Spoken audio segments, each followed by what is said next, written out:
फरवरी 2020 में हुए दिल्ली दंगों के आरोपी ताहिर हुसैन को एआईएमआईएम चीफ असदुद्दीन ओवैसी ने दिल्ली की मुस्तफाबाद विधानसभा सीट से अपना उम्मीदवार बनाया और इसके बाद से ओवैसी पर सियासी नेता से लेकर के मीडिया तक लगातार सवाल खड़े कर रही है कि आखिर दिल्ली दंगों के आरोपी और जेल में बंद ताहिर हुसैन को टिकट क्यों दिया गया। इस बात पर अब असदुद्दीन ओवैसी ने जवाब दिया है।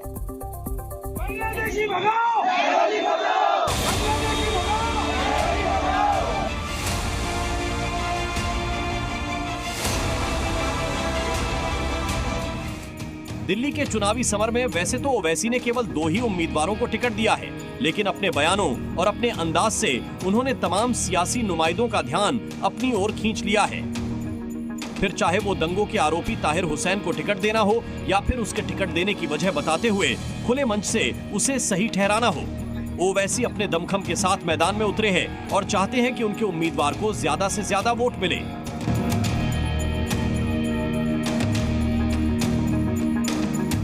दरअसल ओवैसी कल मुस्तफाबाद में थे और जनता को संबोधित करते हुए एक एक करके आम आदमी पार्टी के टॉप लीडरशिप पर सवाल उठाए और उन्हें कटघरे में खड़ा कर दिया। अगर कोई ये कहेगा कि ताहिर हुसैन के ऊपर ऐसा इल्जाम है तो क्या केजरीवाल के ऊपर शराब की पॉलिसी का इल्जाम नहीं है? कैसे केजरीवाल 6 महीने जेल में रहा, चीफ मिनिस्टर रहते हुए जेल में रहा, कोई उंगली नहीं उठाता उसके ऊपर कि क्यों केजरीवाल असेंबली का इलेक्शन लड़ रहे हैं।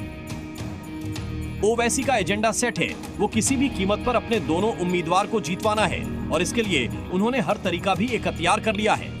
ओवैसी ने सीधे निशाने पर केजरीवाल और पीएम मोदी थे। उन्होंने बीजेपी का डर दिखाने पर वोट मांगने वाले राजनीतिक दलों पर भी तंज कसा, सवाल उठाए और पूछा क्या ताहिर हुसैन बीजेपी को नहीं हरा सकता। जो साबिका चीफ मिनिस्टर केजरीवाल है और नरेंद्र मोदी है, ये हकीकी मानों में 2 भाई हैं, इनमें कोई फर्क नहीं है। एक सिक्के के 2 रुख हैं ये लोग। मैं बरसों से कह रहा हूं एक सिक्के के 2 रुख हैं। अगर कोई ये समझेगा कि नहीं केजरीवाल वो मफलर वो झाड़ू कोई फर्क नहीं है, कोई अगर आपसे आकर कहेगा कि नहीं भाई बीजेपी को हराना है, क्या बीजेपी को ताहिर नहीं हरा सकता? बोलो आप मुझे। ओवैसी ने आम आदमी पार्टी, बीजेपी और कांग्रेस सभी पर हमला किया। दिल्ली के चुनावी रंग में ओवैसी का अपना अलग ही दांव है, जो ये साबित करने की कोशिश में है कि दिल्ली दंगों में आरोपी ताहिर हुसैन के साथ नाइंसाफी हो रही है।